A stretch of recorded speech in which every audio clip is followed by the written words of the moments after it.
gosh, I don't even know if I could talk about it here. We went into this hoarder house. It was a small little two-bedroom house. And like he was a legitimate hoarder. There was a pathway, maybe this wide, that sort of went through the house, and he had books. And I remember he had these old whiskey bottles, like half gallon with candles in them. This guy was like a hoarder, stalker, Polaroids of people. It was the ickiest thing ever. I'll never Oh forget. my. Just like we brought in labor ready people to kind of all clean it out. So that one I'll never forget that day.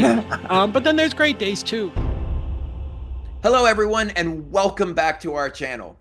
I'm RE Page, and I'm so glad you're here with us today. We've got a really great discussion lined up for you. Joining me today is the go-to expert for turning real estate chaos into streamlined success. He's the founder of Easy REI Closings, the premier genius of all things REI systems, and a brilliant deal scaling machine. Please welcome to the show, David Olds. All right. Thank you so much. Such a kind introduction.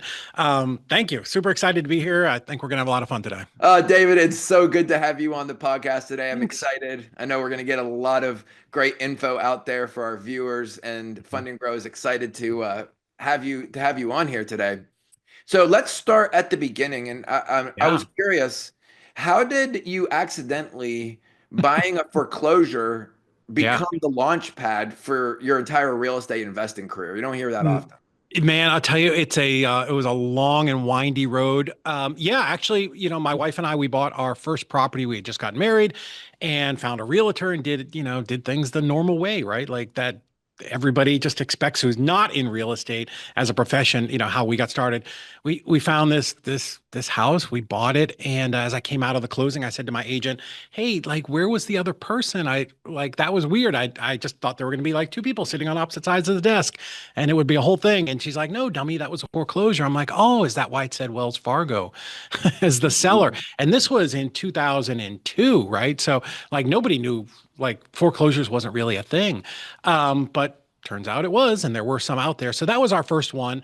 And, bought that property and moved in. And because I'd grown up and my dad was always like having me help fix up the house and do all those things, which I absolutely hated at the time, like every kid, nobody wants to do those types of things. So we moved in and I kind of started doing the same thing. At the time, I was working for a hardware store in Florida called Scotty's Hardware.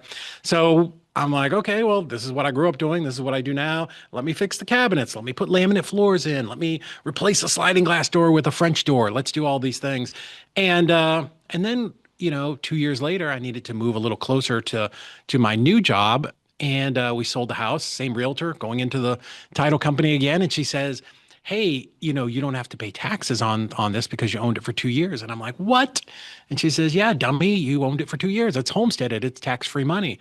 I'm like, "Oh my God, that's amazing." Same realtor. So then we bought another house. It was an ugly house in a beautiful neighborhood. We fixed that one up, and over the course of that 2 years, then we sold that one and made almost 100,000, where we'd made like 48 on the first one.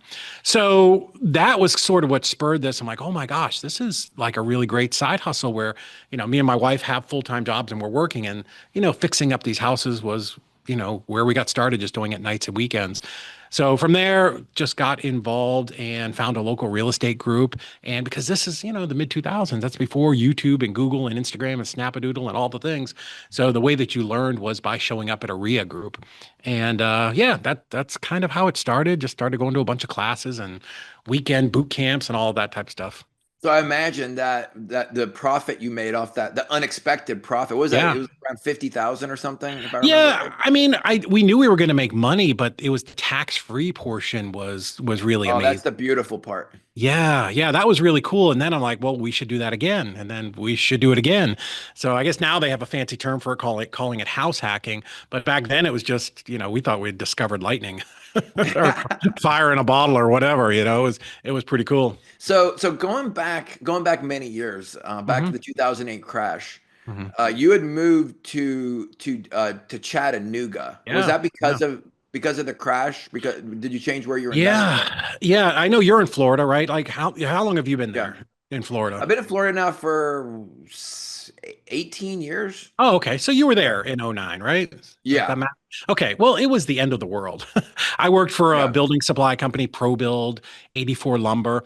And when the crash happened in Florida, literally just like everything came to a halt, right? Tourism stopped, construction stopped. Well, being in that industry, both of us, I was a outside salesperson. My wife was a project manager, like purchasing manager for a custom home builder. Like things got really, really bad.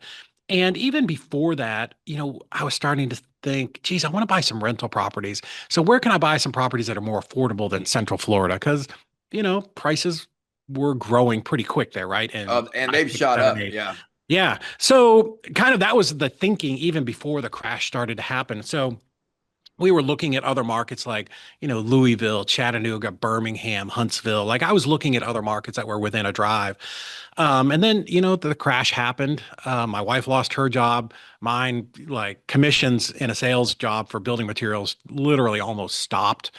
So we decided on Chattanooga. We picked Chattanooga for a couple of reasons. It had been a very stable market. So in Florida, as you know, like the economy is like a three-legged stool, right? There's agriculture and like livestock. It's one of the biggest livestock states out there, right? But then the rest is construction, right? And so many of the jobs in Florida are based around construction, whether it's actual, the person doing construction or the building materials. And then the other part is tourism. So when the crash happened, right, people stopped traveling. That was the end of tourism. And then construction came to a halt. So the whole state kind of fell on its face. So what I was looking for when I was looking at other markets, I was looking for something that was stable, that had a broad, diverse kind of income stream. And that's one of the reasons we settled on Chattanooga. It's actually a technology hub. Most people don't realize it. It was the first city in the United States to have gigabyte internet access to every house in the city. Volkswagen had just announced that they were building a brand new plant here, and they were going to add 10,000 jobs. So in a city that or a county MSA that had 200,000 people, adding 10%, 10,000 jobs was 5%. That's a pretty big growth very quickly. And then also Amazon was putting in two fulfillment centers here close by. So it seemed like a really great market to move to. So yeah, we 100% picked this based off the numbers off of real estate. Knew one realtor kind of a little bit when we moved here. Um, but yeah, we lost our jobs. We had a house in Florida that we couldn't even sell, so we had to lease option that. So when we came here, we had $500 or $5,000, I'm sorry, in our pocket and like no jobs, and we had to figure it out. Wow. And look how well you've done since moving to Well, Chattanooga. Tennessee has been yeah. beautiful, huh? Tennessee's been Yeah. good. Yeah, I had no choice. I had a wife, two boys, and three fat dogs. I was too dumb to quit. I had actually never wholesaled a deal. Everything that I did in Florida was a rehab deal. So once we got here, my brother was also here. Like we were all in. It was the thing that we did every single day. Woke up from the minute I put my feet on the floor. It was real estate. I was out driving for dollars, just all those old school methods that, you don't have to do now because technology and software is so advanced. Just out hitting the streets, knocking on doors, talking to people, networking, and, that hard work and just focus, right? Pure focus and determination really paid off. And we got our first deal within a few weeks. And then from there, just things really started to snowball pretty quick. Yeah, I love that. Just sheer determination, Yeah. changing your circumstances, Hmm. creating something for yourself, not, Yeah. everyone else in Florida at that time in the same situation that you were in, and Hmm. they could have all picked themselves up by their bootstraps and done something too. And now Yeah. you're considered a leader in Yeah. wholesaling in your region. That's Thank just you. absolutely amazing. Yeah, we grew the business. Again, when I came to Chattanooga, I wanted to buy rental properties. But, back then, you and I remember, but for the people who weren't active back then, like banks weren't lending money for apartment complexes. They were very busy taking properties back. Yeah. So, that wasn't an option. I couldn't fall back on what I was doing before, which was buying a house and remodeling it because nobody was buying houses, right? Remember the economy had collapsed. So the only thing left was wholesaling. So, I really looked at, because I'd been in that REIA, Central Florida Real Estate Investors Network for so long, I understood how to look at the market and pull some data, some basic numbers like, hey, I'm looking for wholesalers who are cash buyers. What zip codes, are the cash transactions happening in? Let me see if I can reverse engineer that. Okay, great. That's where I should be driving for dollars, putting out bandit signs and sending postcards. And that was kind of the foundation of where we started. And then over time, as the market picked up, then we got some private money. We learned how to get back into rehabs. We bought a lot of rental properties, over 100 rental properties with just owner financing. So Yeah, yeah, it's sort of like I said, just it was kind of one step at a time, just pushing through it every day. And then when you look back, it all looks amazing now, but at the time, it was a struggle for sure. And for those unfamiliar, how would you Mhm. define wholesaling Sure. and what makes it such an attractive entry point into real estate? Yeah. Because obviously for you, you've just Hmm. showed everyone on the call that you can sell your house or lease option it. You can have Hmm. $5,000 to your name. You can Yeah. have your dogs and your family and literally pick up and move from one place to another and Yeah. become successful at this thing called wholesaling. Yeah, it was a burning the boats moment. That house, that final house that I skipped over a little bit, that we lease optioned in Florida. That was kind of our final property where we were going to make 100,000 and we were going to leave. We were going to Mhm. leave Florida and go to Chattanooga funded, right? And from the time, literally the time we bought it to the time we tried to sell it was 6 months, and the value went from 214 down to like 130, and I bought it for 97. So that was the money that we were going to take and leave. I could not sell it because the market just kept dropping month over month over month. The only option was to lease option it to move to Chattanooga, where we had already started doing some marketing and we're going back and forth. So that $5,000 was literally all the money that we had to our name. I tell people we weren't even broke; we were half of broke, right? Like that was between $5,000 between me, my wife, the two boys, three fat dogs, and my brother. Um, so yeah. So anyways, wholesaling is a great entry point for people who want to get involved in real estate, because it doesn't take a lot of money, right?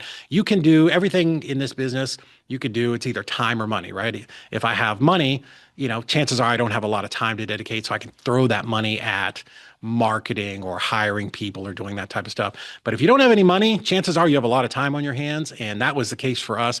It was literally, we are going to figure this out. We're going to bootstrap this. We're going to do whatever it takes. And, I think the commonality between people that are successful is they definitely have that mentality of just being unstoppable, and I'm going to overcome all of the obstacles that are out there. But to answer your question, wholesaling is very simple. We go out, we find a seller who's probably in some type of distress. They want to sell very quickly, and they're willing to give up, some of their equity or come down on the price in order for a fast solution. The easiest people for me were ones who the house was in distress, meaning it needed a lot of repairs. They didn't want to put the money into repairing the property.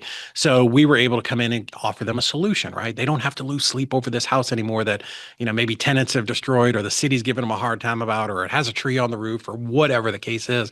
So we find that, we talk to those sellers, we negotiate a deal to buy the property. We literally put it on a piece of paper, cost 10 cents.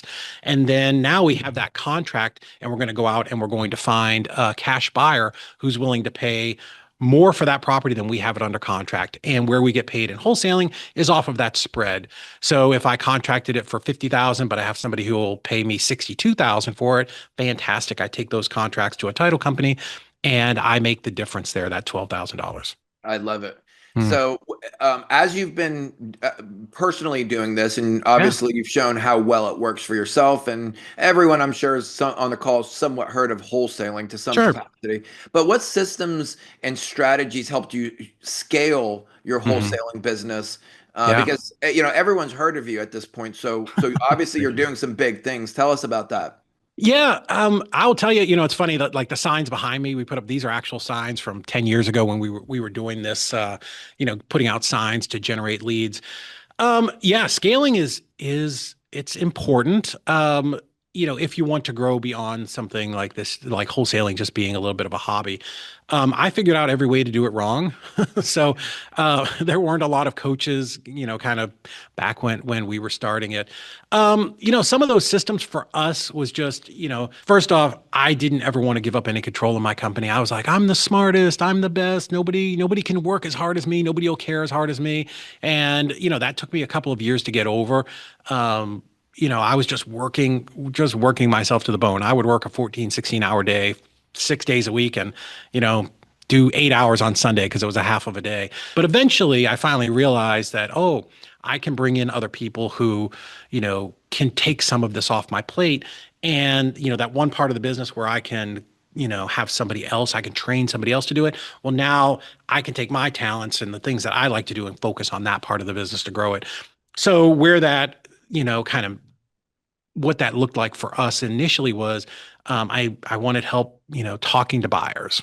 Right. So I brought in this girl. Her name was Taylor. She was just graduated from marketing from University of Tennessee and brought her in as kind of like an intern and taught her how to talk to buyers and how to make posts and how to write emails and, and sell properties. And that sort of took that off my plate and started to allow me to focus on some other things. And then we brought in a couple more people. And then I brought in this other partner who helped with acquisitions. So, scaling for us was very just kind of one step at a time. The way that I explain to people, it's like you have this embryo, right? This is you. You're taking on all of the stuff, and then eventually, you pop this off, and you have a second person who can help you, and then you pour into that person until they're kind of maxed out, and then you add a second person. So that first person trains a second person, and so on. And I've heard you say in terms of scaling in the past, you've said Mhm. simple is scalable. It is, yeah. So where I came up with that is, as I started bringing in team members, here was the exact moment where it started. I came out of my office one morning and I had three girls who work for me on the disposition side, which is the selling of these deals, right? So we would go out and we would find properties, put them under contract, and then now we were responsible. We had to sell those contracts to a new investor, a cash buyer who wanted to pay more. So I came out of the office and there's three of them. It's Taylor, Cassandra, and Rachel. And I said, okay, girls, tell me what's going on today. It was kind of our morning huddle. Like, hey, what's happening? And Taylor's like, oh, I'm doing this, and this. I'm like, okay, we haven't sold anything yet. Nope, no, okay, great. Talk to Cassandra. She's like, oh, I'm doing this, that, the other thing, and the fourth thing. Okay, cool. And then talk to Rachel, and she's got some things she's doing. I'm like, hold on, stop. You're all supposed to be doing 10 things, but you're doing six, and you're all doing a different six, right? And what I realized is we didn't have any kind of system in place, right? So where I'm going with that is if you're going to bring people in and you're going to have a business that has, just repeatable success, right? You do the same thing over and over and over again. You don't want to be recreating the wheel. So when I say simple is scalable, if I want to bring people in, I need to give them a system that literally I can bring somebody off the street and train them in a week. Like if it's more complicated than that, you're probably not going to get buy-in. They're not going to understand what you're doing. You want to just be able to put them in front of their computer and, give them a roadmap to success, right? Because if they don't get quick success, their long-term buy-in is not going to be there. And the greatest example of this is, Ari, have you ever seen that movie, The Founder, with Michael Keaton, where it's about McDonald's? It's Ray Kroc. Obviously, you can debate whether or not he was a good guy, but, he takes over McDonald's.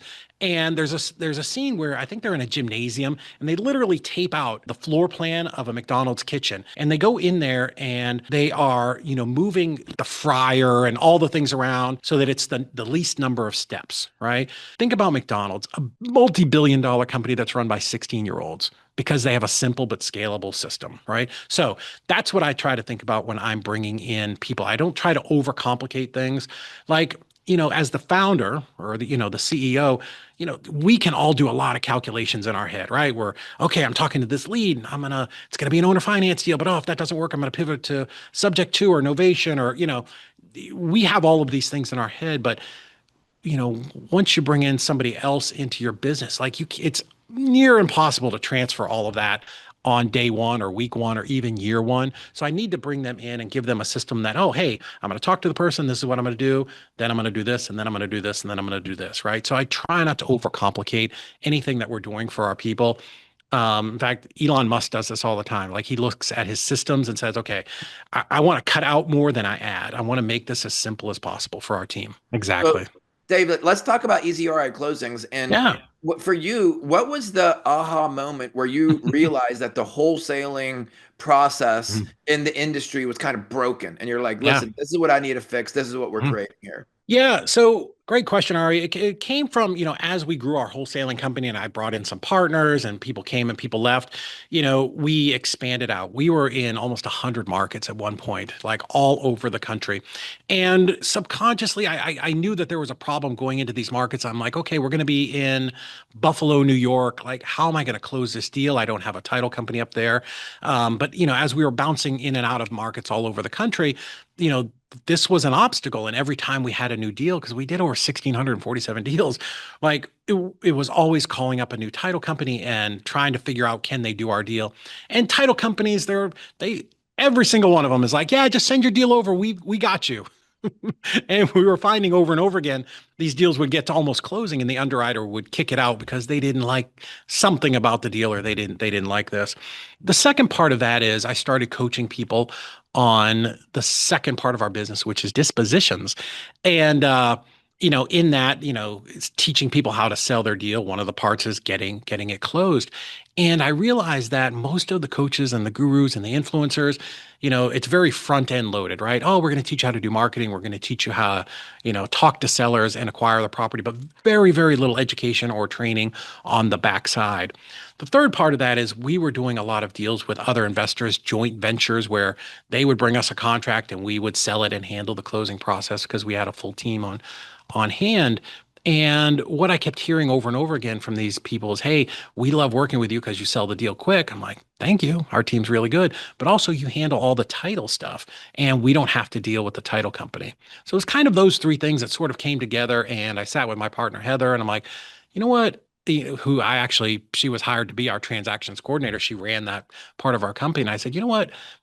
I think there's a need for this. I think this is a service that, we could create as sort of plug and play where we can just act as transaction coordinators, honestly, for our friends. It started out as just, some other guys like Nick Perry and Corey Geary and, other high volume wholesalers. And then when that worked out really good, then we expanded it out and opened it up for, to bring in clients, I guess almost 4 years ago. So then those are pretty much the three main pain points that you Hmm. took to create Yeah. the easy REI closing systems. Yeah, and we sort of fell backwards into it. It was like 5 years ago, I had no idea that we were going to become the largest transaction coordination company in the country or do 8,000 files or handle $500 million in closings. Like we had no idea. It was just solving a need and first saw that pain point in our own business. So we developed those processes. Okay, great. Hey, here's how we're going to handle contracts. And then when some other people came to us really in COVID, after some of my friends let a bunch of their team go, and then remember the market picked right back up, they came to us and said, hey, can you help? Can your coordinators help us with these files? Sure. And then are like, oh, well, this could be a real thing. Let's make this a business and see what happens. Yeah. Yeah. So what kind of infrastructure does it take to manage and operate this in all 50 states? Man, I will tell you, you better have a good integrator because I'm a visionary. So I love talking about stuff and coming up with great ideas. If it wasn't for my partner, like she's the one who's the puppet master pulling all the strings. So infrastructure, a lot of training. When we hire a coordinator, we will train them for 2 to 3 months before we consider them certified. Because as they come in, like me, I'm the standard. So I'm like our clients. So for me, I want to make sure that they can handle all of the different types of transactions, right? Novation, subject to, installment method, novation, wrap mortgages, whatever it is. So we spend a lot of time training them. On the software side, we had to create something from scratch because there was nothing. There was nothing. There was no CRM or management system to handle this kind of deal flow with so many different files and in so many different kind of stages. So we created that. We had to create something for our clients where they could log in every single day and see with complete transparency what was going on with their file. Because as a wholesaler, I knew that was important, right? We all have trust issues. We want to make sure that if I'm going to hire, Easy REI Closings to handle this file, that they are actually doing something. And, one of the ways that on our side that we wanted to make sure we built our team was I wanted our coordinators to care as much about our clients' files as possible. So that's why a lot of their, pay and incentive packages based off of do these deals get closed, right? How quickly are they getting closed? So we're tracking that type of stuff all the time. And then, there's just the challenge of handling deals in simultaneously in all 50 states. So we have some coordinators who are really great in the attorney states, some who really, specialize in bankruptcy and foreclosure and all that type of stuff. So all of those things put together. And then I'm an old guy, so I like everybody in the office. I don't love the virtual model. I like having that kind of sense of community and culture, in-house. And one of the great things about our team is they can literally just turn around and talk to the coordinator behind them and go, hey, didn't you have that deal in Indiana last week that was like 10 hours from foreclosure? How did you stop that? Right. So now we have that sort of brain trust all in here, and you do not get that, if everybody's working off of Slack all over the country. It's just not something you can't bottle that. Yeah. And Yeah, having the CRM kind of brings all that data together it into a place does. where you as the owner can easily see it. So Hmm. at Easy REI Closings, you've leveraged a lot of technology. You Yeah. talked about a client login. Did you create all of your own software or do you? Yeah, we brought in developers to create it all. So that took us about 6 months to really get it built and test it in the beginning. And kind of during that initial phase, we were just working, like I said, for some of my close friends who ran big nationwide title companies. But again, I don't even log in. I don't even have a login for any of that. When I want to go in, I have to ask Heather, my partner. I'm like, hey, can I get the login to Stacker? She's like, what do you need it for? All you're gonna do is go in there and mess stuff up. When we talk about scaling, I think one of the most important things, and this was such a hard lesson for me to learn, and it's not just about transactions, right? It's about, finding someone to do your bookkeeping or your accounting or your property management. You have to give over some trust to, other people that they can, you know, help you run your business because we're not great at everything. Like I know there are things that I'm good at, but I'm definitely not great at everything. Yeah. So speaking of that, are Hmm. there common mistakes that you Yeah. see other Hmm. investors or wholesalers making when it comes to handling these types of transactions? And what do you suggest? Yeah, I think people rush through the process. 50% of all deals out there do not close. That's a nationwide statistic from First American Title Company, and that's backed up by all of the CRM, major CRM, operators. Some of the biggest mistakes are, you know, wholesalers, investors not asking good questions on the front side, like, "Hey, where did you get this property?" Or they hear something like, "Oh, I inherited it from my dad." Great, and then asking those follow-up questions. Which, if you're working with a transaction coordinator, that's fine. We have a very strict intake process.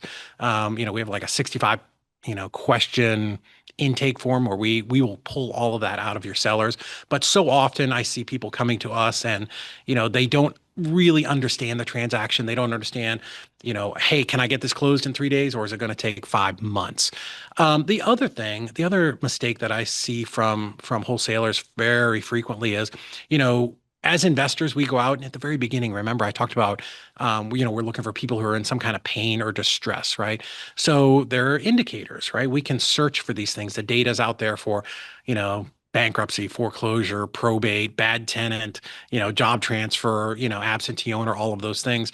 Well, that's great as an investor because the more of those problems that we can solve, right, the deeper the discount we can get on the property and the more we can make in the spread. However, when we want to close on that property, whether we're closing on it for ourselves or we're selling this deal to another buyer, we have to be able to deliver clear title, which means all of those problems, the death, divorce, the probate, the bad tenant, all of those things have to be cleared up. Right. That's what a great transaction coordinator does. They're sort of like the quarterback for your team. They're the project manager that takes all of those contracts with all the problems and then one at a time just strips them all away and gets a solution for the title company. So the title company can do their job, which they're there to, prepare the deed and the closing documents and then get this thing closed and funded. So David, with all that in consideration, and I'm just Yeah. thinking about it, like Hmm. how does your team ensure compliance operating Yeah. across multiple markets and Hmm. jurisdictions, and you Yeah. have so many different, like basically different states and Yeah. counties, Yeah. laws. 3,100 counties, all, plus, I tell people there's 50 states that do it all different ways, right? You have attorney states, escrow states, title company states. Some places like California, they do both. And then you have 3,100 counties who all do it differently. And I will credit that to our team. That's certainly not me, Heather and her, the So it's management built into the team. software. It's built into the software and all of the questions. So there are Okay. just a lot of stages that we take a file through where we're asking all of those questions. We're trying to ferret out, hey, okay, you inherited this. Tell me what that means. Did somebody die? Did you title transfer? Were there other people? Oh, okay. You said this was a bankruptcy. Great. What stage of the bankruptcy is it in? Can you put me in contact with your bankruptcy attorney? And, how are we going to get this removed from the bankruptcy? Or, can we get the court to approve it? Or, hey, this is a foreclosure. That's fantastic. Do they have a date set yet for your foreclosure? Great. Who's the trustee so that we can talk to them? Can we get permission to talk to your mortgage company? So it's just this waterfall series of questions and data that we're looking at, and that it's sort of like a choose your own adventure, right? At every point, we determine whether we go left or right. So that's built into the software and the SOPs. Awesome. So Yeah. it sounds like you have put a lot of thought Oh, and so much. legal, like you put a lot of money probably into the legal side in terms of trying Yeah. to keep all of this straight across all Hmm. the different state lines, county Hmm. lines. So let's Yeah. switch gears for a second. Let's talk about your students. Sure. I think a lot of people are probably in their mind right now thinking, well, how can I take advantage of wholesaling Yeah. somewhere, like anywhere across the U.S.? So Yeah. tell us, David, about a coaching moment or like a student success story that Sure. really stands out in your mind. Kind of, I really like when you had moved from Florida to Hmm. Tennessee because that, like, so many people can relate that situation. I'm sure you have many Sure. coaching students. Probably the best success story we have. We had a client come in. They were operating out of the Northwest, and they were doing 97,000 a month, which is phenomenal, right? Like most people would kill to be consistently doing 97, and I think they went up to like 814,000 a month Wow. in like 4 months. And the takeaway there is once their team, because spread across their whole team, like all of those people were individually trying to quarterback their own deals and find title companies. Once that was taken off their plate, now their focus of their whole team was pushing towards new deals and getting those deals sold. And we were just in the background getting those deals closed. It really just spun the wheel of their company so much faster. And we just got, story after story after story of that kind of stuff. So when folks work with you, then they get Hmm. access to your software to help them Yeah. organize all of their Hmm. deals Yeah. and all of the different legal compliance that's built into that. They then get Yeah. access to also a coordinator, a transaction Hmm. coordinator, Yeah. and help me understand it. Sure. Yeah, so we have programs really for investors of all sizes. Initially, when we started, we really only worked with the larger companies, people that were doing at least two, three, four deals a month and were looking to grow. And over time, once we built that out and we were very firm in our processes and we knew everything worked, we started to expand that out and bring in clients who just wanted to do one deal at a time. So, yeah, I've got clients that are doing 30 deals a month. I've got clients that are doing one every 3 months. So, but they're all able to take advantage of that expertise of, an office full of people in office who've done 8,000 combined transactions. Like that's just not something you can hire, somebody off of Fiverr or some VA or a Right. failed realtor to come in and, give you that level of expertise and just background and knowledge. So, yeah, our clients get access to all of those things. Plus, we give them, all of the courses that we did create back in the day. We want to give them as many ways to succeed as possible, which is why we love to partner with Fund and Grow and offer that to them as well. So, how do you see the closing services industry Hmm. evolving? Yeah. Because like companies like yours are really evolving the company, but Hmm. like or the industry, but over like the next 5 to 10 years, Yeah. where do you see easy REI closings Sure. like changing the Mhm. marketplace? Yeah, I think, we become more of a household name, or at least, in investor circles. I think we have a very small portion of the market, even with as much business as we're doing now. For us, we expand out a little bit more and offer more services, a more complete ecosystem to our clients who come in who say, "Hey, I need to get some business credit. Great, I've got the guy for you. Hey, I'm looking for PPC. My marketing's not great. Great, we can provide that for you."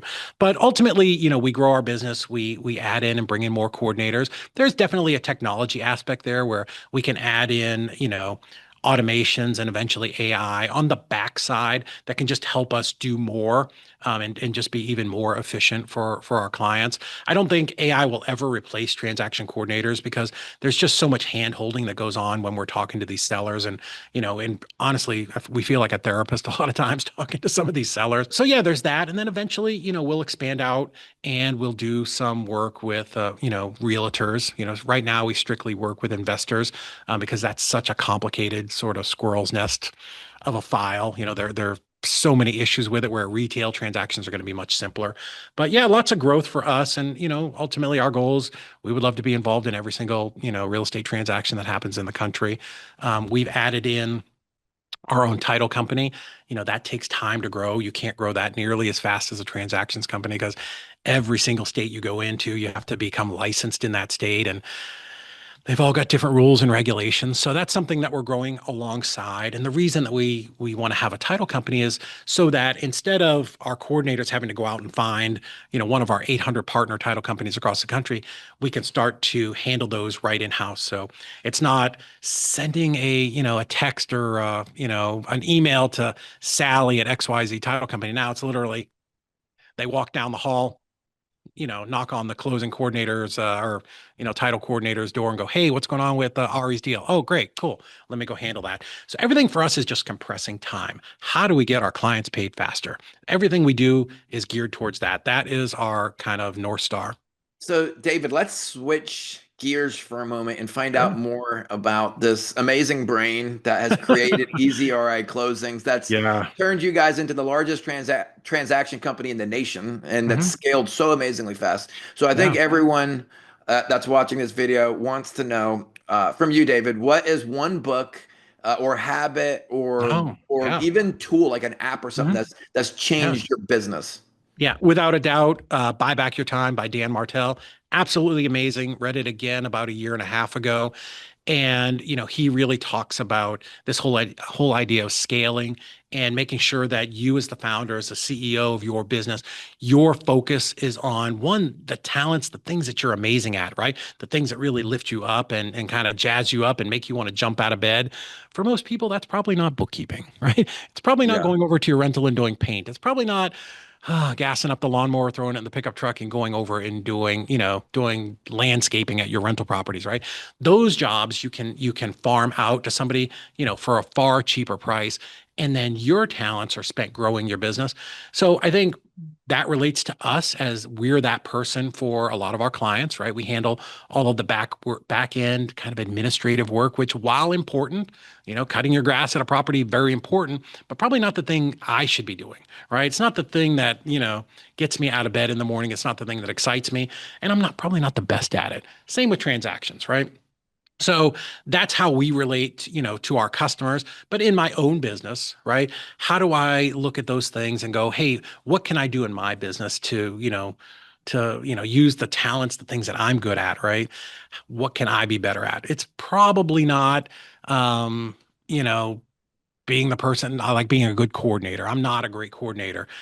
My talents are better doing this. So who can I bring in to really firm up all of my weak spots? Awesome, awesome. So Yeah.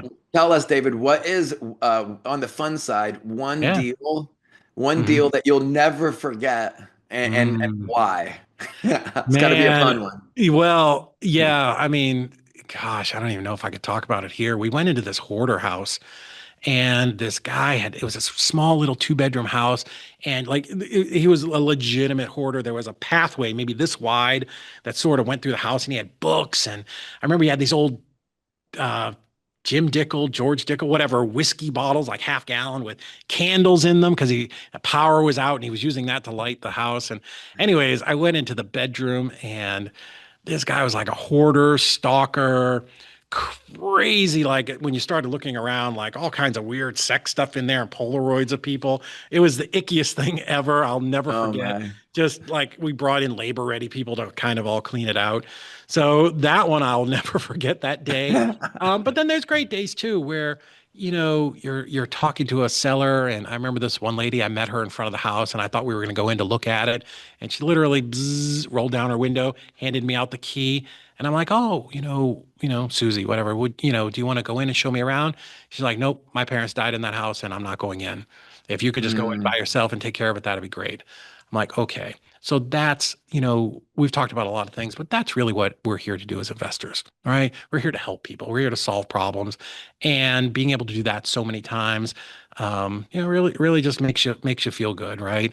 That person doesn't have to lose sleep over this property anymore. So, David, for anyone who's listening in and interested in learning more Yeah. about working with you and Hmm. Easy REI Closings and your transaction coordinators and Yeah. using this amazing software that has Hmm. all the transparency and all of the different legal Hmm. processes built in. I mean, it just Hmm. sounds like such an amazing opportunity. Thank you. What's a great way for people to get started with that with you? Yeah, book a call with our team. You can talk to me or my partner or somebody else on the team. We'll drop a little link down here below. But yeah, super important to just go book that call and let's jump on there and let's talk about what's going on in your business. Let's see what you've done for the last year. Where do you want to go in the next year? And let's talk about how taking all of that transaction and title and all that paperwork off of your plate, how you can take that time and now you can dedicate it to really growing your business. So, Ari, we'll drop a link here underneath. Definitely click that. This will be something special for Fund and Grow listeners and clients, and we want to make sure that you guys move right to the front of the line and we get you taken care of just as quick as possible. Awesome, David. I really appreciate you taking the time Yeah. today to discuss this and to point all of our followers really in a good direction because I know that there's a lot of money to be made out there with wholesaling and Yeah, especially so when much. you're talking about making money using other people's money and not even breaking Mhm. the bank. This is just such an awesome system. So I'm just so thankful that you came on and spoke to everyone today. Yeah, wholesaling's absolutely fantastic. You can definitely start this business with no money out of pocket. But what we've seen with so many of our clients is they use, someone to like Fund and Grow, and you guys are able to really to help them build up that credit, and they could take that and use that towards their marketing, and then that really just pours gasoline on it. And we've seen so many clients just really, over the course of a couple of months, really grow and expand. And we're so thankful for you guys for helping them out. Awesome. Well, thank you, David. All Appreciate right, having you on. you And bet. I really want to encourage everyone to click the link and to register if you're interested in wholesaling. David is definitely your guy. Thank you so much. Appreciate it.